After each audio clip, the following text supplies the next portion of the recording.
kryjów, jakim żdowskich tyła. Хапса біла піда шабзом, вийов за дерев'я тила, ішла завча, іша завце,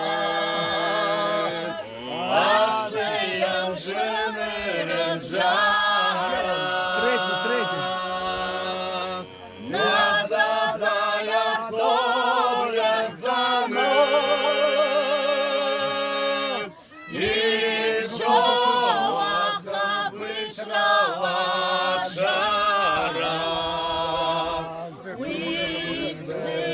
Жей фархат зарізгом, зик нашим заяйравий Саша. Зиня занесу каракну. Асида, блыцха.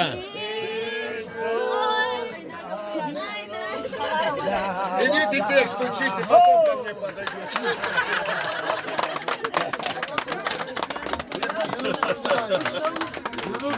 Минуточку внимания. Давид, теперь ты понял, как это делать? Я понял.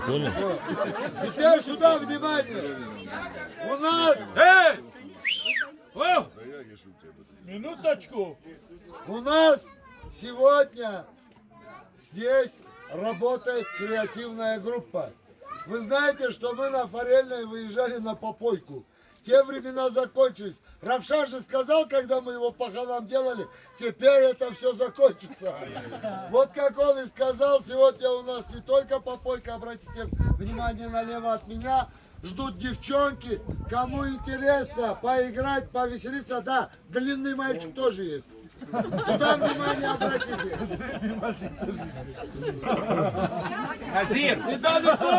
И далеко не расходитесь. Сейчас приедут барабаны. От барабанов еще кое-что будет. Я бы не сказала, что кто хочет повеселиться.